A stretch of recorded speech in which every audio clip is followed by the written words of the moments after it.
Jimi Hendrix. Anybody else make you want to learn to play the guitar?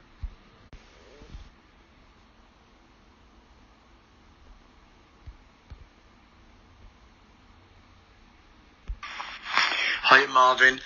As I said, apart from Hendrix, everyone was someone that I would worship, because as a youngster and just starting to play the guitar and seeing these guys, I can remember seeing Mick Taylor with John Mayall's Blues Breakers in a pub nearby where I worked, and there's nobody there. Incredible. But obviously, just about everyone really, everyone was good, obviously I was looking at everyone, guys from Fleetwood Mac, Free, obviously Clapton, there's a guy called Ollie Olsen in a band called Pato that was great, but just about everybody I watched, they were like wizards to me. But it wasn't until Hendrix came along that it was just taken to a complete different level, and that's all I can say. I was just awe-inspired by just everyone. Obviously, a little bit, a few years later on, I got to like the Scorpions a lot, with Uli Roth and obviously UFO with Michael Schenker. Liked the songs a lot from those bands, it wasn't just about the guitar playing. But early days again, early Gary Moore, I had those first albums, that they released, the original Skid Row. Okay, KK, what's your favorite Judas Priest album?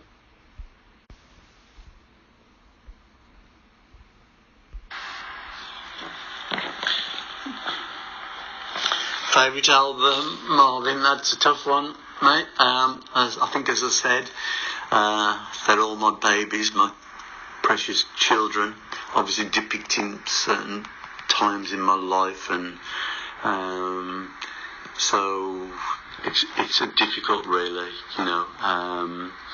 but I think the Hallmark albums would probably be, I guess, Sad Wings, British Steel, Scream for Vengeance, maybe, Painkiller,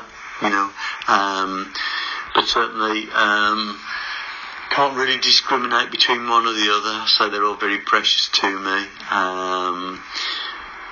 As an out-and-out metal album, probably British Steel and Painkiller stand out a little bit as good albums, all-round albums. As I say, Scream for Vengeance, our biggest ever selling record. Obviously must have had a lot of good ingredients people liked, and I think the Turbo album is a good album, really. But having said that, I'm extremely proud of Nostradamus too. So what was it like playing with Budgie and Thin Lizzy in the early 70s?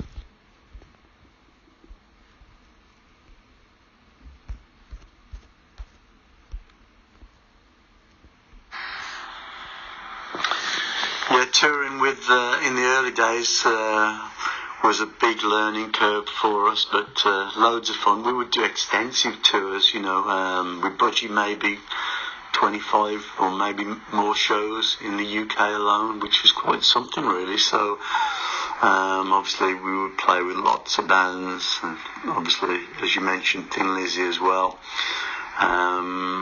It was all very, very early days. Prayer in a Wing. Used to help each other out sometimes, we would hear a knock at the door in the middle of the night, and Burke Shelley would be standing there from Budgie and say, can we sleep out on the floor tonight, because they would probably had a gig in Newcastle and they were heading back to Cardiff in South Wales, long journey. And we would do the same when we were down there, neck of the woods, we would just go into Burke's house and just sleep on the floor, and we helped each other out as best we could, whenever we could, with gear and accommodation, whatever we could do.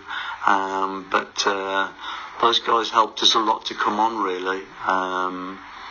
Yeah, very, very treasured moments in a band's career, those early gigs and dates. It's the thing that really does mould you as a band. Yeah, we would get up and play. We would do a jam session at the end of the evening with Budgie. Can remember those jam sessions well. Some kind of blues track, loads of fun. I think there is some recordings around somewhere, but who knows? Mark Eglinton is a good author, and how was it working with him for this book? Anything else you wish you had added to it?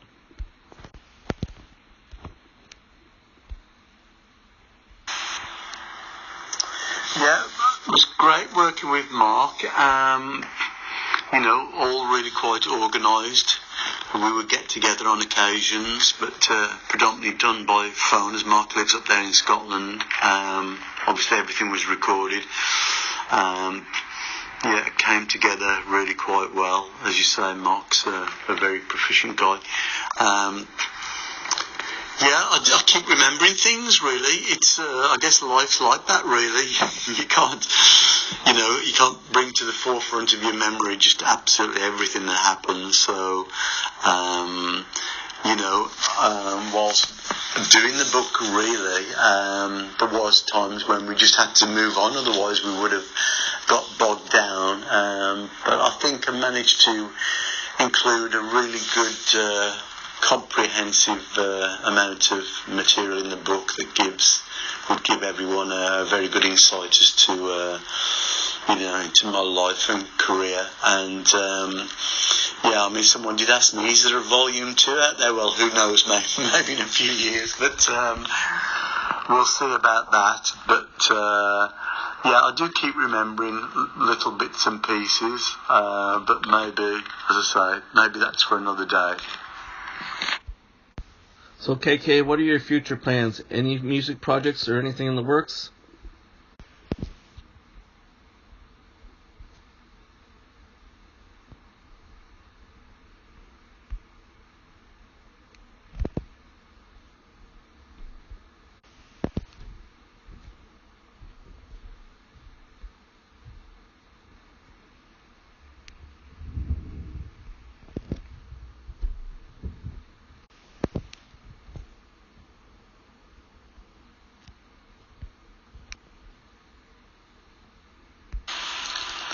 Plans for the future? I guess I'm just winging it at the moment, really, Marvin. Obviously lots of things have been going on with the band situation, but obviously that seems to be pretty much consolidated. Obviously, as I think I mentioned, I'm always doing something, playing bits and pieces here, solos and stuff, and doing songs and helping some younger guys if I can, and I'm always busy with my website, kkdowning.net, which is like a big fanzine run by fans in Finland, Helsinki. And but lots of opportunities come up for me to do things, whether it's go on one of those Monsters of Rock tours, or whether it's go out there and tour with other people, other guys, obviously, who I know, and have been around for most of my life. That happens sometimes, those kind of all-star tour things.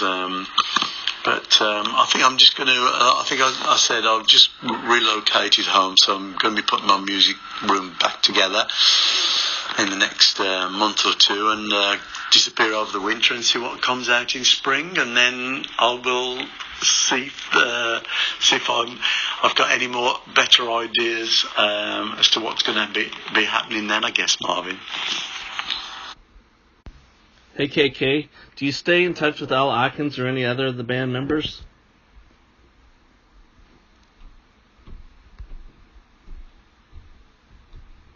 Redo. No, with Al Atkins, don't really stay in touch. I think I mentioned Al did come to my house a year or two ago, and said hi and did some stuff like that. But hopefully one day we'll be able to, have a beer together and talk about the past. But I think that when it was a sad day when, Al, because all those years ago he had a wife and a child, and it was tough going, and there was no money. We were gigging and stuff like that, but nothing that would put food on the table. So Al had to bail out, and obviously we went on to success. So you can imagine kind of how he felt.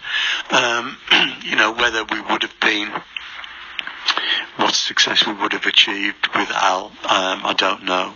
But we were in a good place when Al was in the band. But obviously we went on to find Rob, who has an incredible vocal range, and the rest is history, really. Marvin, again, sorry about the low volume on the earlier takes. Hopefully this will be better for you, Marvin. Let me know, mate. And again, thank you very much, and good luck with everything your end. Hope to see you one day, mate. Take care. Well, thank you so much for taking the time to chat with me today. Appreciate it, and good luck with your book.